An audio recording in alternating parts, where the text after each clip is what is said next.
So Sarah's here to join us. I'm Tyler Jorgensen for, I don't think I've actually met any of you, so I'm glad we could all come today. I'm the coordinator of student organizations, and Sarah has agreed to talk with us today about recognizing the stress in students. So I'll let Sarah take it over.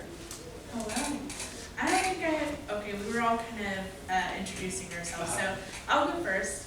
I'm Sarah. I am the Assistant Director of Training for Faculty and Staff on campus at Chestnut Hall in the Counseling Center. So if you ever would like a tour, you're more than welcome to stop by. I'd love to talk to you, and I'd love to show you where we do counseling. We're located on the 3rd floor. So I'm also a counselor. So part of my job is to do outreach and provide education. The other half of my job is to provide counseling services to students. So I see students that come in that would probably be considered high achieving. I see them pretty often, and so we'll talk about a lot of what they're experiencing in just a second. But I'd like to just kind of be pretty flexible and open about our discussion. So if you ever have any questions or you'd like to interrupt with what I'm saying, that's probably the best. I guess dialogue is always the best, but I'm a counselor, so that's always my perspective. So if you just feel free to jump in if you have any questions, comments, concerns about anything. Does anyone have any questions, or is anyone hoping to take away something in particular today? I just hope to be able to recognize distress in high achieving students because they're high achieving students, they're always aiming, and sometimes we want to slow them down and sometimes it's hard to tell them to slow down. So maybe if we can recognize some of the distress, we can kind of connect them with resources early on where it's not past the point where they feel like there's no point of return. Absolutely. So just kind of like helping them see where the line is before it gets right to, they end up, getting, having a lot of issues that they're dealing right, with. and then they deal with it the wrong way. Absolutely. Well, I hope that we can answer that for you too. I just want to start out with some facts. So college mental health, as we were talking about just a second ago, it's a very hot topic right now, but it's always been present. It's always been part of the university experience. We just maybe haven't talked about it as much. So 1 in 5 young adults experience or have been diagnosed with a mental health condition. And that's, as of 2016, that's kind of our most recent data that we have. In terms of college counseling and the mental health centers and the data that they provide nationwide, anxiety and depression are the main 2 reasons that people come to counseling. So that's a very wide, general topic, but at the same time, when you think about all other kinds of mental health issues, the anxiety and depression have been on the rise anyways. And then more than 80% of college students have felt overwhelmed by all that they've had to do in the past year. 45% have felt that things were hopeless. And when we talk about mental health and depression and anxiety, one of the biggest red flags that we look for in the counseling center is hopelessness, because that can lead to even greater concerns like suicidal ideation, wanting to drop out, things like that. So, keeping in mind, if someone still has hope, that's a really great sign that they're still kind of on the right track and we can kind of turn it around a little bit quicker. And then in the 2017-2018 academic year last year, mental health concerns were the number 2 reason for withdrawing at UNT, and that was about 16% of withdrawals were related to mental health concerns. And I don't think that number is going away anytime soon. In fact, I think it will probably increase as the years go on. And that's kind of what we've been seeing since around 2012, 2013. Things have just been steadily increasing. We've seen even the suicide rates have steadily increased over the years. I think in 2015 there were about 44,000, approximately 44,000 suicides in the U.S. And now we're at around 48,000. So things are steadily increasing. I hate to be the bearer of bad news, but I think what's important is that we know about these things so that we can have an open and frank discussion about them, because they're happening. Does anyone have any experiences with students on campus that you've experienced a student in distress, or you've interacted with a student in distress? I mean, we've had students come to our office. Usually our front desk will, because they have to let us know why they're coming to our office. We've had them escorted to the dean's office, dean of students, oftentimes because they were under distress and they didn't know how to prioritize all of what they needed to take care of. So they just really needed to slow down and talk to someone. And so we've had to escort students to dean of students for that. Yeah, and you were in the core of it, of the academic, just figuring out what do people want to do with their lives? Are they making the great grades to kind of keep on track? So yeah, and I think some of that also varies by major. Some of the more difficult majors, pre-major students who can't make it into the majors because of the GPA and have been thinking this is going to be their major all their life. We'll see a lot more distressed students, or those advisors working with more of the distressed students. Mm-hmm. Absolutely.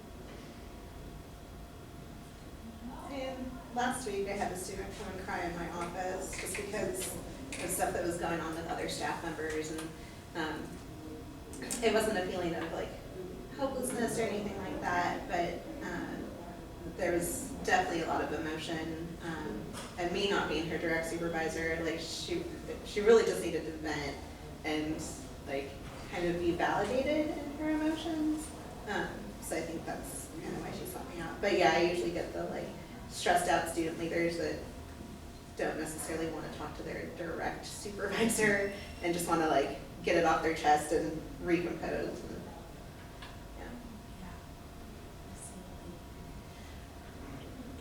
at the counseling center, we get a range of things from homesickness to, I am going to harm myself. And so, there's just so many things that college students have always experienced, but also things in particular with this generation.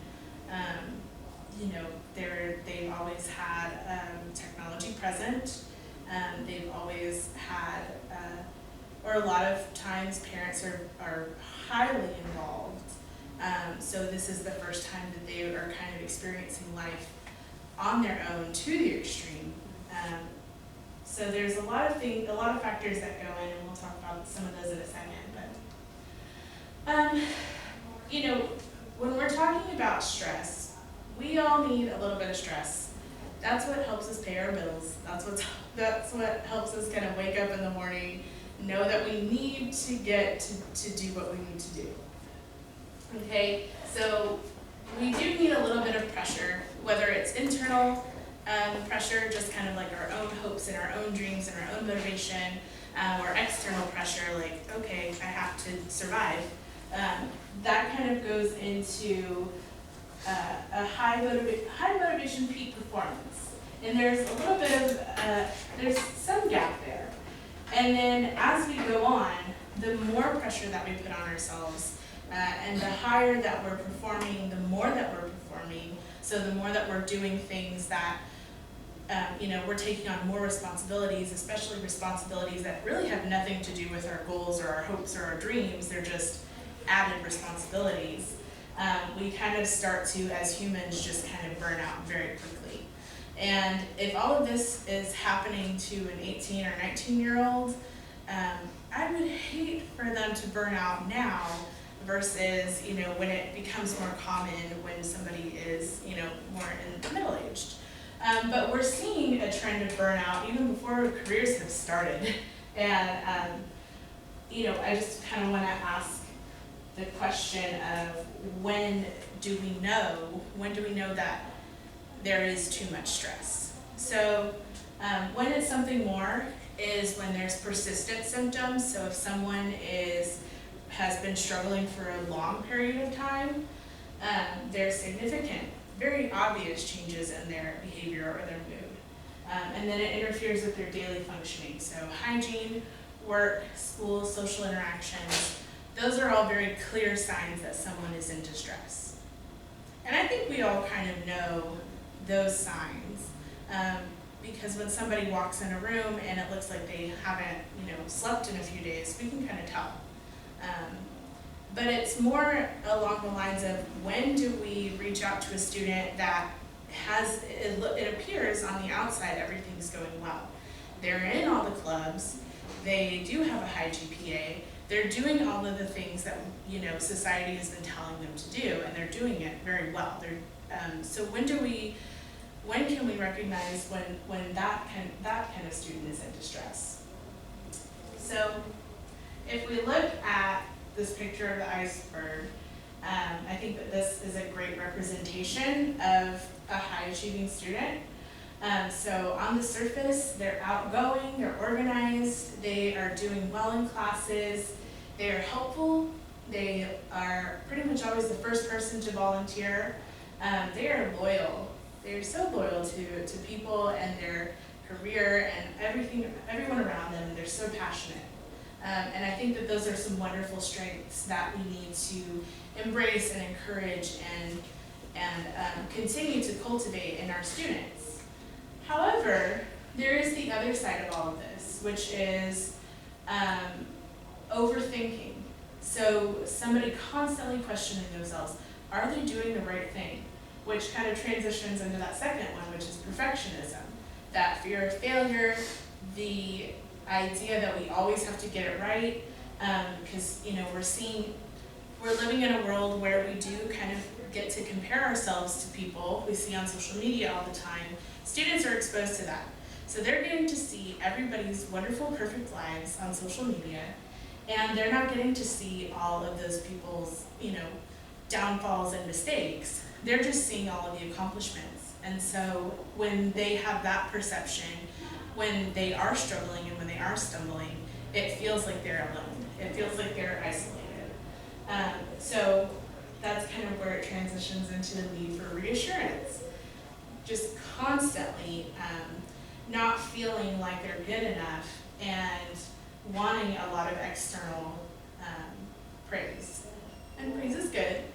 But again, at the same time, someone who's a high achiever it's not necessarily balanced. Maybe they don't feel like they're good enough, or they're very self-critical. They can't enjoy the moment, they're overcommitted. So even when it seems like they are having fun and they're engaged, they may just be on. They may just be wearing a mask of, this is me performing right now, and I don't really get to be my authentic self. Because people depend on me and I have to be this person right now. And then again, which kind of transitions into the last thing, they can become very resentful and they can burn out very quickly. And even though they're still saying yes to everything, they're absolutely hating it. So we want to try and remember that,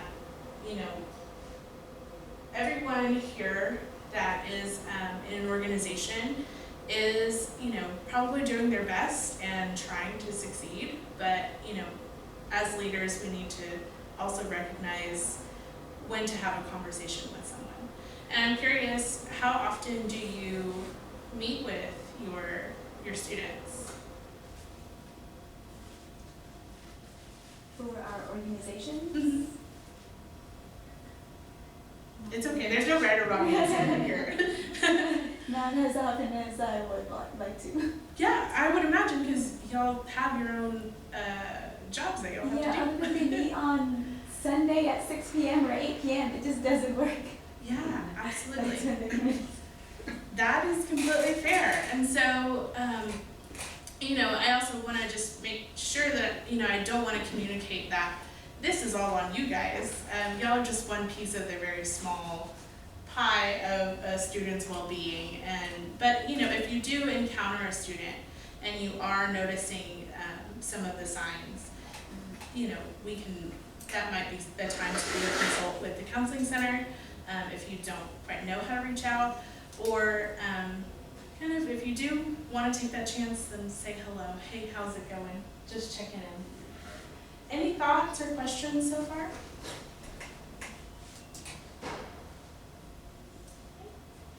I think the Iceberg is a really great example, and it's something that not many people consider. The flip side of what is portrayed day in and day out from high achieving students. It's just that sort of pressure to maintain is insane. Yeah, absolutely. Even just the dream of 4.0 is, I think everybody needs a good beat, basically, in their career, so that that's gone and done, and you don't have the 4.0 Yeah. cumulative. I hear you. One of the, I think that I've had students just give me like the dirtiest look sometimes when, they're talking about, what if I get a B? And I'm like, what if you get a B? Right. It's, and they're like, that's just not an option. And so we have to, have a conversation about it. But, and I think that leads to the next slide, which is this message that we get in our culture about productivity. And what are the messages that students hear? And are they similar to the messages that you hear as faculty and staff? Are they similar to the messages that you hear that you heard in your college career or your high school career? It starts very early. So what are some things that people hear? I think they hear that productivity is equal to tasks completed, and they do not hear that productivity can be relational. That you can be productive in a relationship. Sure. And that's okay. Absolutely. I think also productivity can be related to self-worth. Yeah. If you're not doing enough, then you are not enough. Mm-hmm. Yep. Absolutely. Anything else? Any messages that maybe you've heard or you feel like students hear? I think the common one in school is just how much the work, the labor they do in school is connected to some sort of future dream, right? Of success, Yeah. opportunity, careers, all those things. So it's a really relentless message. Absolutely. If you, it can start in elementary school or middle school. If you make good grades, you get to go to this magnet school. If you go to this magnet school and you get this really great certificate, and then you get into a great college, and when you get into a good college, it just goes on and on and on. And I stop right there because that's kind of the end of the message. And then people are like, what do I do after college? Because the goal was to just always go. And instead of saying, what is it that you enjoy in life? What is it that you want to do in life? And what are the options that can help you get there? Students have just kind of heard this.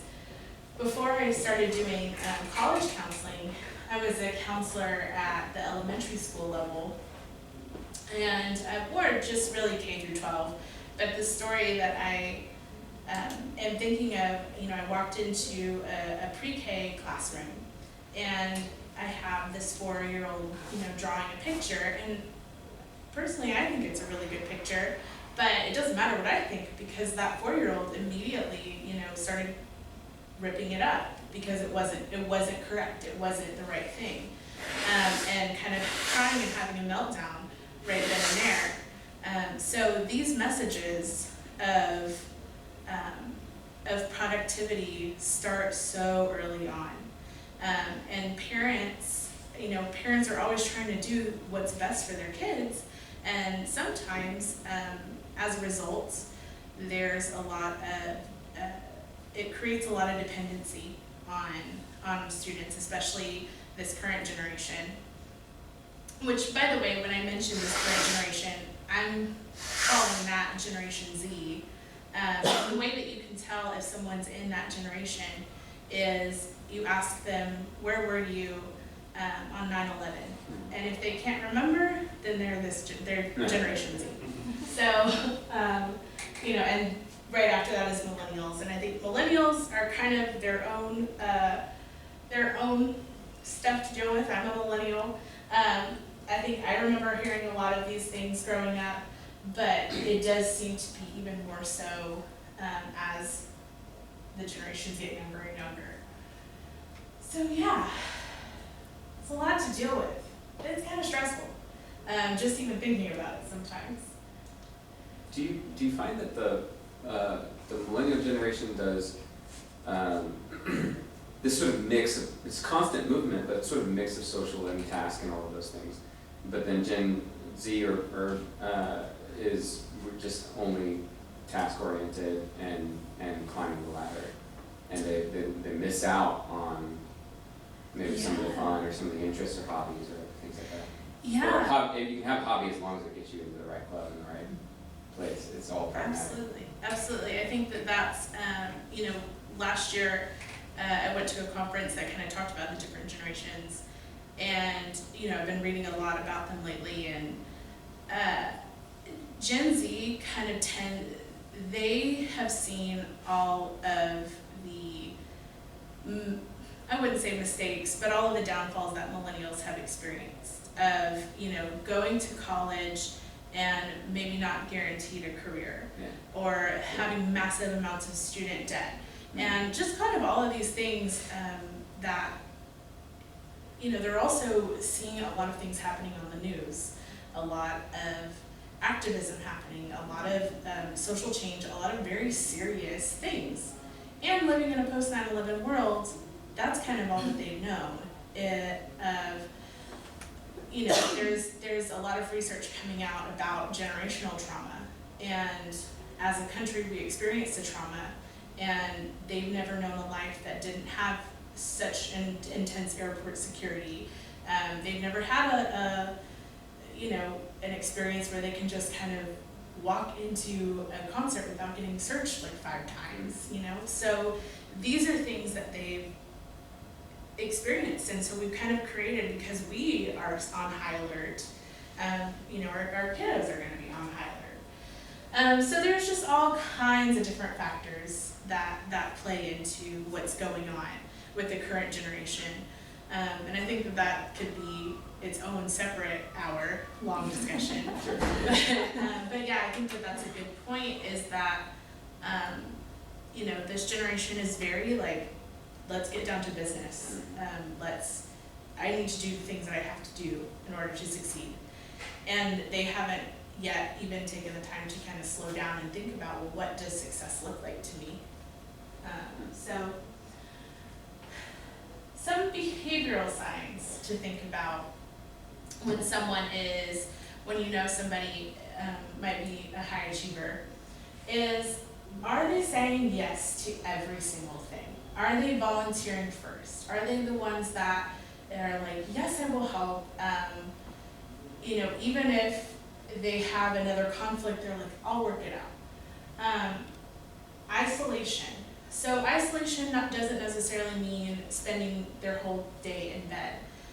It means you are neglecting your friendships, you're neglecting your family time, you're neglecting your me time in order to spend time with other people to fulfill other people's obligations.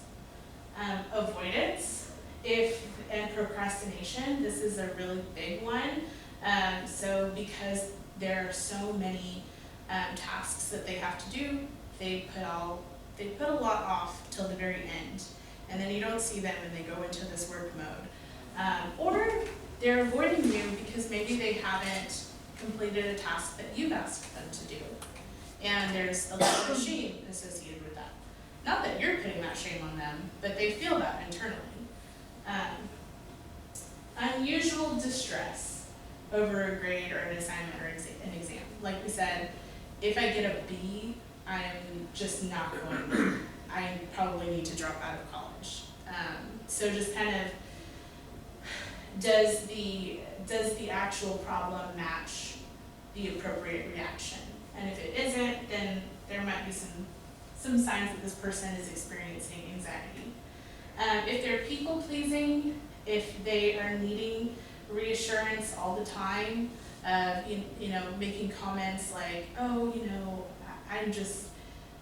maybe if you compliment them and they say, that's just not me, you're lying, they're very self-critical, that probably is a sign that they have a very low self-esteem, and they are feeling very worthless, and their self-worth is tied to that productivity. So those are just some behavioral signs to look out for in high-achieving students. Some situational signs, high academic performance in high school. So if you know anything about their past, that's always good to kind of get that information. What was it like in high school? If they were in the top of their class, if they were very competitive and now they're coming to school, and now they're not doing so well. That's a pretty normal thing. I know I failed a class or two in college. Those are all very normal things. But if this person is just not seeing that and just seeing this as the worst possible thing that's happened, because this never happened to them in high school, that's a really big sign. If they're a first generation student, or if they have any other kind of family factors or distress going on, so they feel, I think it goes back to the people pleasing, if they feel like they're the ones that need to hold this family together, if they're the ones that, if they have younger siblings, they need to be an example to their family. If they are an international student, or just kind of another just different, a student that's coming here to college for the first time and maybe their family hasn't. And if there's a change in time management, so again, if they've taken on a new job, or now they went from 12 hours, now they're taking 18 hours, or they have new obligations, like they just, started an organization. Those are times to check in as well. Does anyone have anything to add, or any other signs that they've noticed, or situations that they've noticed?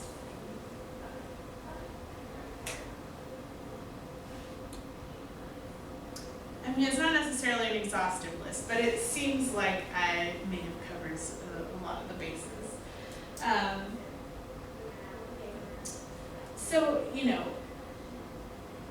I forgot about this slide. So, unhealthy thought patterns. So, this is when we get this message of, our worth is related to productivity, or different events happen, like, we get all this attention for making all A's our whole life. Those events really influence our thoughts and our feelings, and they kind of shape who we are and what our values are. So if we've experienced a life of when my parents are happiest when I'm making an A, or if that's what we perceive, then we're kind of creating this message within ourselves of, I need to make straight A's or else I'm not good enough. So some of those unhealthy thought patterns, like constantly comparing yourselves to people, everyone else is doing better than me, I don't want to let anyone down. The third one, I'm always the one that helps, I can't ask for help. I hear that all the time in counseling. I hear, I don't need to be sitting here, someone else needs this more than I do. And I'm like, hey, are you a person? And if the answer is yes, then you have every right to be here. You deserve to be here just as much as anyone else. And that makes people feel really uncomfortable. When I tell people you're actually doing enough, that is something very foreign and they don't like it.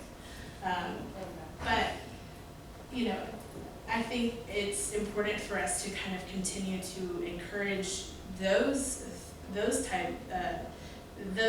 challenges of, why are you thinking this way? Where does this come from? I'm not doing that bad, I don't need help. I don't want anyone to think I can't handle it. And that all makes sense because, again, we're living in a society where if we don't do enough, then some person might get the job.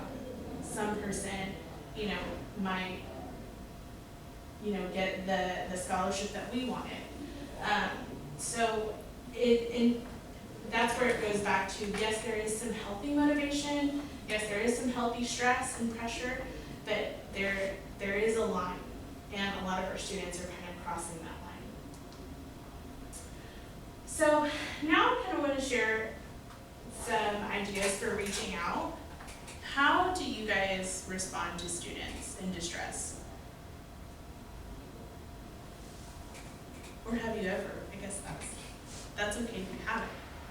I mean, I think it's like dedicating that time, like when the student came into my office crying, like I shut the door, I turned off my computer, like I focused and made that the priority so that way she would feel heard. Yeah. I love that. And, just kind of creating the safe space for them. I would kind of back up even further. How did this person know that they could go to you?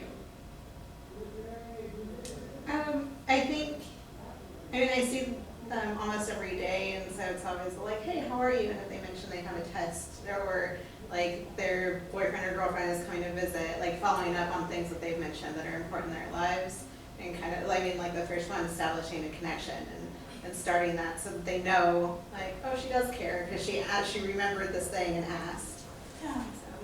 So, I know that we are all busy. We are all so busy. But kind of remembering that the idea that the reason why we're here, the reason this institution exists, is for our students. And if we don't have students here, then we don't get to do our jobs. And students are not here because they're not well. And so remembering that we're here for students, and so it's important to build those connections, even if it is just remembering their name. You see like hundreds of students a day. I don't expect you to remember everyone's name, but if you're working closely with someone, remembering their name and just saying, hi, how is your cat doing? If you guys talked about your cat, his or her cat before. I really encourage y'all to be vulnerable and to share your own stories of success, your own stories of failure, especially mistakes that you've made. If you want to disclose mental health, that's completely up to you. But I want to invite that and put that out on the table. That if we are going to talk about, if we're going to try and end this stigma, it's important that we start with ourselves and getting comfortable with our own well-being. Because I'm a counselor, so I've had a little bit more practice in this, but I'm very comfortable saying, to my clients sometimes, I remember feeling that way in college. I remember having that panic attack that you're describing. I remember not going to class, and I wish I would have done what you're doing right now. I wish I would have reached out. So, kind of sharing those experiences that you're kind of in a position where you are where they want to be, and to have them see that you're a person too is important. Helping them set realistic expectations and helping them understand, you really don't actually have to do everything. It's not about helping them understand that it's not about how many clubs you're in, it's about which clubs you're in, which are important to you, which ones do you love, and I think the ones that you cultivate and grow because you're passionate about them, not because you feel obligated, those are the ones that are going to be most successful, and those are the ones that are going to help you get a job, or more importantly, be content in your life. And then finally, promoting self-awareness. So I know you mentioned earlier about how do we tell a student to slow down. The idea is that we don't tell them that. The idea is that we are promoting them or encouraging them to think about these things themselves so that they can regulate themselves and that they can feel empowered to say, no, I'm not going to do that. so that way we don't have the hard task of saying no, because we never want to tell a student, no, I don't think you should do that. We want to encourage them to do what they can, but also be self-aware. So some techniques to kind of build those connections and help empower a student one involves motivational interviewing. And it's a concept in counseling, but it's also a concept that you can apply in any area of your life. It can be with your family, your friends, if you're a supervisor at work, with your coworkers, with the people that you supervise. I love motivational interviewing because it allows somebody to talk more about themselves. So with motivational interviewing, you always ask open-ended questions. Tell me more about that. So you said you're really into X. What do you know about that? How can I help you? How would you like things to be different? How are things going? Just kind of checking in, even if you don't meet with this person every single day, if you're checking in with them once a month and just saying, hey, I'm thinking about you, how is everything going? That's a great open-ended question. We want to always focus on strengths, and we want to praise effort. So even when somebody is struggling and not doing well, we want to help them find strengths. So that could be us identifying them, like, hey, I know you failed that test, but I also know you studied for 8 hours. So that's really impressive to me. You worked really hard, and I think that work ethic is going to be what's most important in the long run. And we want to also kind of praise the mistakes too. It's okay to fail. Reflective listening, so kind of just summarizing so that you know that they know that you're paying attention. So what I'm hearing is, so what you're saying is, it sounds like you're feeling sad about this. It sounds like you're really overwhelmed right now.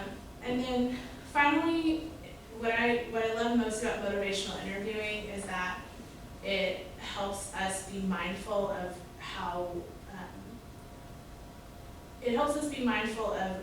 avoiding fixing the situation. Because if we fix the situation, if we tell them the answer, that is not going to create any kind of resilience. And this is a generation that, again, can just kind of Google the answer pretty quickly. So they don't need that. They need to be challenged. They need to feel uncomfortable.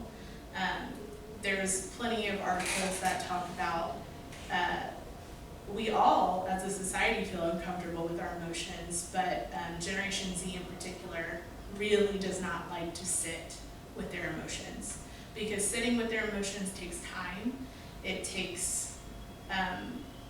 requires you to slow down, and this is a very high-speed world, and that's, where they live in a world where they can literally get an Amazon package, flown to them by a drone, so they're not going to want to sit down and sit with their emotions. So to challenge them to do that is so important. Any questions, thoughts, ideas so far? Other techniques you can do. So I would recommend you all do this, because I do this at the beginning of every semester. I make a list, like I just take a piece of paper and I draw a line in the middle of it, and I write what must I do, what are my absolute have-to-dos, and what are things that I can do. So it helps me kind of, reprioritize what's going on. And so I'm able to say, okay, these are the things that I absolutely have to do. This assignment or this project can wait.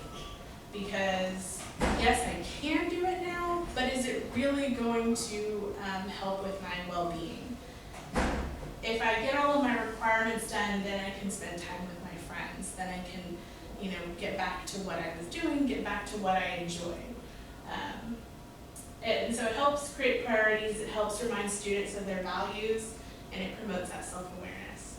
So yeah, and at the beginning of the year, what do I need more of in my life? What do I need less of in my life? Maybe when you have a meeting with your student leader, I don't know if you guys do that, maybe that would be a recommendation if you don't. But what are the things that are important to you and what's not? Promoting a healthy self-image. So again, we talked about the kind of relying constantly, and that yes, you're doing a good job. Some students really need to hear a lot of that, and to kind of balance that a little bit more, encouraging them to focus on their own strengths. So discussing student strengths and helping them identify that.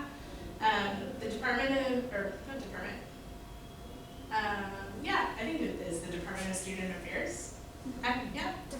Division. Division of Student Affairs. Andrea Caraway, she does a program called Strengthsquest, and she can give out free codes for this assessment that any student can take. It's just kind of an assessment that recognizes their strengths, and then Andrea kind of sits with them and helps them figure out how do you incorporate those strengths more in your life. So there's that website, and I emailed this to you so you can email that out. And then some values cards. I like to do this with students.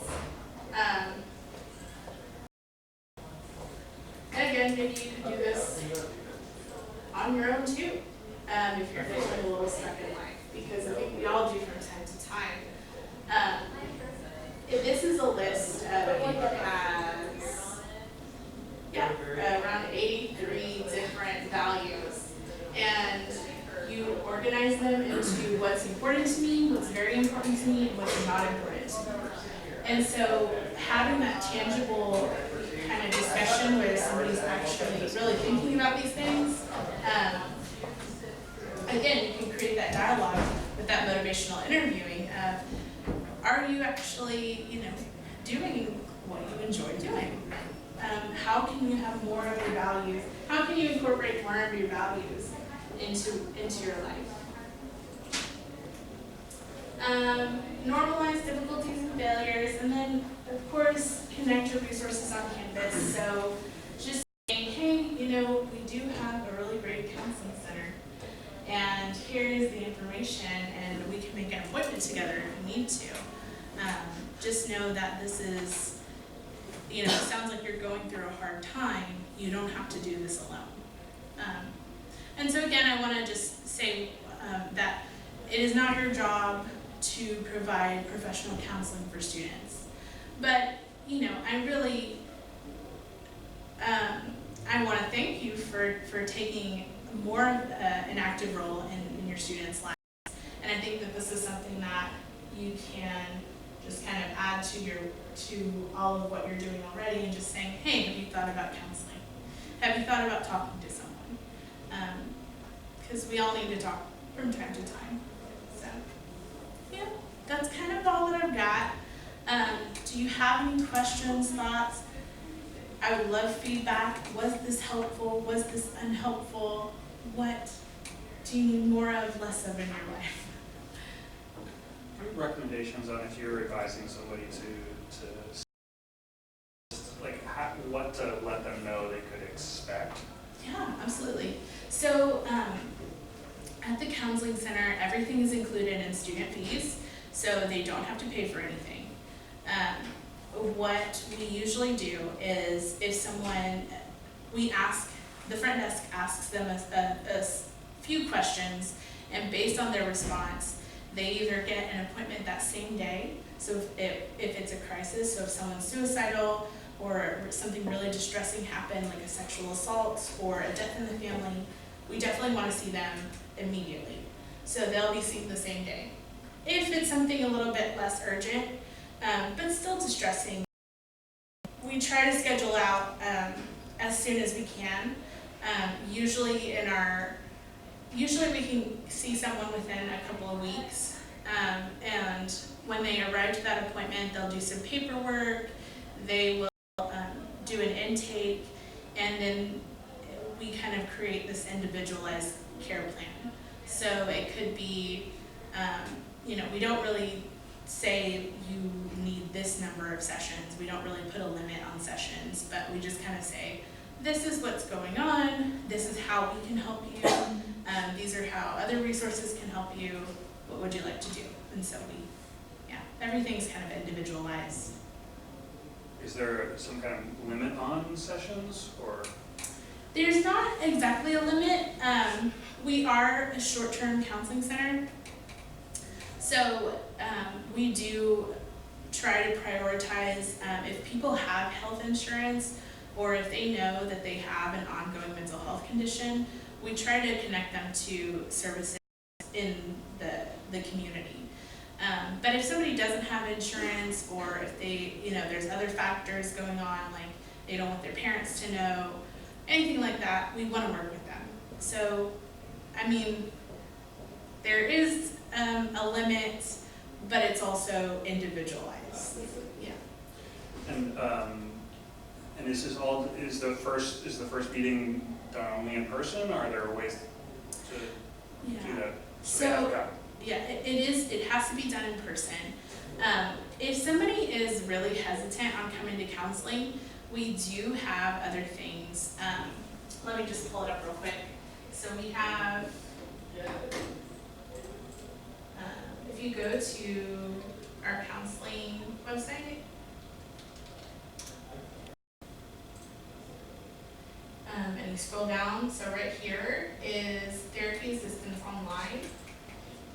And these are just some modules they can do a self-screening tool. So it will tell them, you may have some, it doesn't diagnose you with anything, but it does say you may have symptoms of depression, or you may have symptoms of a substance abuse disorder. So people are kind of directed to different online modules that they can complete. If somebody takes, then they will automatically get a recommendation to stop what you're doing and go to counseling. I think that this is a really good first step for people, especially students who are like, that's not me, I don't need any help. I think this is a really great thing to introduce because it's something that you can do on your own time. It's something that you can do in the privacy of your dorm room or your apartment, and every student has access to it. And there's kind of like a little tutorial on how to sign up. But yeah, this is included in their student fees as well, so they don't have to pay for anything. Have y'all seen the amount of appointments grow at the Counseling Services Center, like since 2013, or since Gen Z entered the college? Yeah, absolutely. So we've seen a steady increase in counseling services within the last decade, but even actually just last year we've seen an unusual explosion of last semester services increased by 40%. So we're trying to get a little creative to make sure that we're seeing everyone. So we do also offer a lot of group therapy sessions, things that kind of, if somebody is at lower level, we'll try and encourage them to attend so that we can see everybody. So we have a lot of really fun things, like we have a crochet group, we have a Harry Potter based therapy group,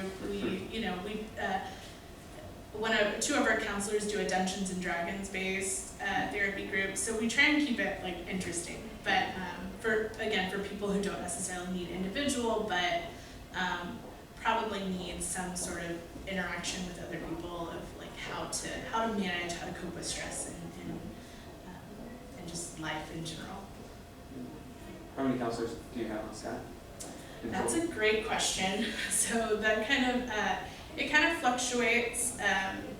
Right now we have 2 openings for counselors. We have we have around 15 I would say 13 to 15 full-time staff, and then we have a couple of part-time staff people, and then we have interns, so master's level and doctoral level students. So I think altogether we're kind of in our 30s, almost at max capacity we're in our 40s, I think. So I know I've heard of the UNT Well Clinic also doing counseling, but I don't know what's the difference, because they also do counseling and distress counseling. So what is the difference between your office and UNT Well Clinic and sending the student to either or for counseling? Yeah, that's a great question. So there are three or four extra counseling centers on campus.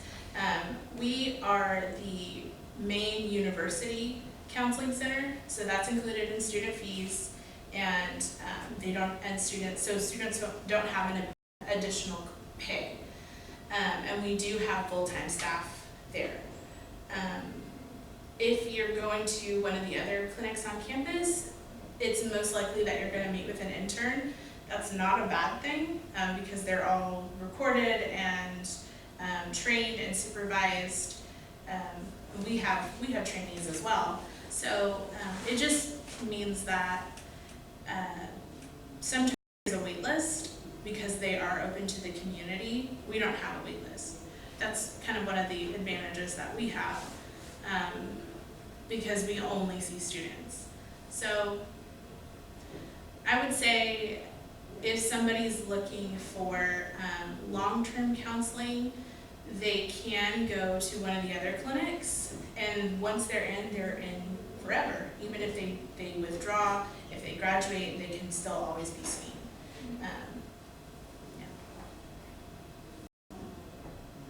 There's advantages and disadvantages to both, but yeah. Other than the UNT Well Clinic, and who else does counseling? You said there's 4 or 5. Yeah, so the counseling program has 2 clinics on campus.